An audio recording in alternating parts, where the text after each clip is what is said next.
Believers who walk alone for long seasons are often being prepared for influence, not the shallow influence that comes from charisma, connections, or carefully curated online presence, but the kind of influence that carries weight because it was forged in silence, the kind of authority that doesn't need a platform because it was built in the hidden place, the kind of voice that people listen to because it's been tested in the wilderness, where no one was watching, applauding, or validating. You've been walking alone longer than you expected, longer than feels fair, longer than you can explain to people who keep asking why you're not more involved, more visible, more active in the spaces where everyone else seems to be thriving. And you've questioned it, wondered if you missed something, wondered if God forgot about you while everyone else was being elevated, celebrated, and given platforms you thought you were supposed to have. But what if the isolation isn't abandonment? What if it's preparation? What if God has intentionally separated you from the crowd, not to punish you, but to prepare you for a level of influence that requires a foundation most people will never build? Because the leaders who last aren't the ones who rose quickly. They're the ones who were hidden long enough to be formed properly, tested long enough to be trusted, refined deeply enough to carry weight without collapsing under it. You've been walking alone, not because you're antisocial or broken, but because God has been working on you in ways that require privacy, stripping you of the need for applause, breaking your dependence on human validation, teaching you to hear His voice so clearly that no crowd, no critic, no supporter, and no enemy can sway you from what He said. You've been in a wilderness, and it has felt endless. But wildernesses aren't where people are forgotten. They're where leaders are forged. Moses spent 40 years in the wilderness before he ever stood before Pharaoh. 40 years of obscurity. 40 years of shepherding sheep that couldn't thank him and wouldn't remember him. 40 years of watching the sun rise and set over the same barren landscape, with no audience, no applause, and no visible progress toward the destiny he once thought was his. He had been a prince in Egypt, educated, positioned, powerful, and then he made one impulsive decision. Killed a man, and spent the next 4 decades in isolation. But those years weren't wasted. They were intentional. God was stripping Moses of everything Egypt had taught him. The entitlement, the self-reliance, the belief that influence comes from position, and power comes from being seen. In the wilderness, Moses learned to lead when no one was watching. He learned to serve without applause. He learned to hear God's voice in absolute silence. And when God finally called him out of obscurity, Moses wasn't the arrogant prince who tried to deliver Israel through violence. He was the humble shepherd who knew that any influence he carried came entirely from God. The wilderness didn't waste Moses. It made him, and the loneliness you're walking through right now isn't wasted either. It's preparation. God is stripping away everything in you that would make influence dangerous. He's removing the need for validation. He's killing the desire for applause. He's teaching you to lead from a place of intimacy with Him, not dependence on the approval of people. Because the influence He's preparing you for is significant. And if you stepped into it now, without this season of isolation refining you, the influence would destroy you. It would feed your ego, distort your motives, and compromise your integrity. So He's keeping you hidden, not as punishment, but as protection. He's forming your character in private, so that when He releases you in public, you'll be able to carry the weight of what He's about to give you. You've been walking alone for so long that you've started to believe the isolation is permanent, that this is just who you are now, the person no one invites, the believer no one checks on, the name that doesn't come up in conversations. And you've made peace with it, because fighting for connection felt exhausting, and the rejection felt relentless. So you stopped trying. You stopped reaching out. You accepted the loneliness as your reality, and learned to make peace with God being enough. And that acceptance, that surrender to the season of aloneness, is exactly what God needed from you. Because as long as you were still looking to people for validation, affirmation, and support, you weren't ready for the platform He's preparing. As long as you needed the approval of the crowd, you couldn't be trusted with the authority to lead one. As long as you required constant community, you couldn't carry a calling that would set you apart. So He removed the noise. He quieted the voices. He stripped away the distractions, the shallow connections, the surface-level relationships that were keeping you comfortable but stunting your growth. and he placed you in a season of isolation so intense, so prolonged, so uncomfortable, that you had no choice but to learn how to hear his voice above every other voice. No choice but to find your identity in him alone. No choice but to discover that his presence is enough, even when nothing and no one else is there. This wasn't abandonment. This was preparation. God doesn't isolate people he's forgotten. He isolates people he's about to elevate. He removes you from the crowd before he promotes you in front of it.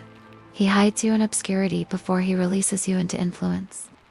And the longer the season of hiddenness, the greater the platform he's preparing you for. Joseph spent 13 years in pits, slavery, and prison before he stood before Pharaoh. Moses spent 40 years in the wilderness before he led Israel out of Egypt. David spent years in caves, running from Saul, before he ever sat on the throne. Paul spent 3 years in Arabia after his conversion, hidden away, learning directly from God before he ever wrote a letter or planted a church. Jesus himself spent 30 years in obscurity before 3 years of public ministry. If God is making you wait, it's not because he forgot about you. It's because what he's preparing you for requires a depth of character, a strength of conviction, and a purity of motive that can only be developed in the isolation of preparation. The world builds platforms quickly. God builds foundations slowly. And he will not release you into influence until the foundation is strong enough to hold the weight of what he's about to place on it. You've been walking alone for so long that you've started to believe the isolation is permanent, that this is just who you are now. The person on the sidelines, the one passed over, the one whose gifts are overlooked and whose calling is invisible. But what if the isolation isn't rejection? What if it's preparation? What if God has intentionally removed the noise, the distraction, the validation of the crowd, because he's building something in you that can only be formed in silence? The leaders who change generations are never forged in the spotlight. They're forged in the wilderness, in the places where no one is watching, affirming, or applauding. In the seasons where faithfulness is the only reward and obedience is the only evidence that you're still standing. You've been walking alone not because you're forgotten, but because you're being formed. And the influence God is preparing you for requires a foundation that can only be built in hiddenness. Moses spent 40 years in the desert, not learning to lead armies, not networking with influencers, not building a platform. He was shepherding sheep in obscurity, and the world had no idea that the deliverer of a nation was being shaped in the silence of the wilderness. When God finally called him from the burning bush, Moses didn't step into leadership because he had credentials. He stepped into it because he had been transformed in the place no one was watching. Joseph spent 13 years in slavery and prison. 13 years of doing the right thing and getting the wrong results. 13 years of serving faithfully while being forgotten, betrayed, and overlooked. And during all of that, God wasn't absent. He was preparing Joseph for a level of authority that required a character most people never develop. The pit refined him. The betrayal humbled him. The prison broke his reliance on human favor. And when Pharaoh finally called him out, Joseph wasn't the same boy who wore the colorful coat. He was the man who could steward a nation. The isolation you're experiencing isn't neglect. It's preparation. God is doing something in the hidden place that he could never do in the crowd. He's stripping away the need for constant affirmation. He's breaking your dependence on human applause. He's teaching you to hear his voice above every other voice, because the influence he's preparing you for will come with noise, pressure, and opinions that could pull you off course if you haven't learned to discern his voice in the silence. You've been walking alone for longer than you expected, longer than feels fair. You've watched others get promoted while you remained hidden. You've seen people with half your faithfulness receive twice the opportunity. You've served in obscurity while others stepped into platforms, and the loneliness has been suffocating. You've questioned whether God forgot you, whether you missed your moment, whether you're being punished for something you can't identify. But you're not forgotten. You're being prepared. And the preparation required for the level of influence God is positioning you for cannot happen in the spotlight. It can only happen in the secret place, where your character is refined without an audience, where your motives are tested without applause, where your faithfulness is proven when no one is watching and no one is keeping score. Joseph spent 13 years in obscurity before he was promoted to the palace. 13 years of faithfulness that no one celebrated. 13 years of integrity that no one rewarded. 13 years of trusting God when every circumstance screamed that God had abandoned him. And when Pharaoh finally called him out of prison, Joseph didn't need time to prepare. He was ready, because the years of walking alone had shaped him into someone who could steward influence without corruption, power without pride, and authority without abuse. David spent years in caves before he sat on a throne, years of running from Saul, years of leading broken men who had nothing to lose, years of worshiping in the wilderness, while the nation worshipped in the temple. And those years weren't wasted. They were essential, because the king Israel needed couldn't be formed in a palace. He had to be formed in the cave, where survival depended on God, where every decision was costly, and where leadership was tested in the darkest moments. You're in that cave right now, and it feels like exile, like punishment, like God is withholding from you what he's freely giving to others. But he's not withholding. He's withholding the spotlight until you're ready to steward it. He's withholding the platform until your character can sustain it. He's withholding the influence until your foundation can support it.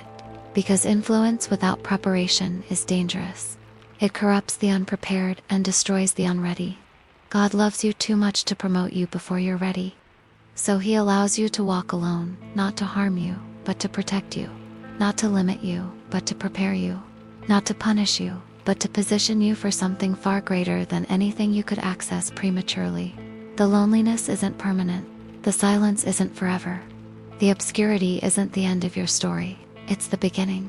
And when the season shifts, when God finally opens the doors he's been preparing, you'll step into influence with clean hands, a pure heart, and a testimony that no one can challenge, because you walked alone long enough to become someone worth following.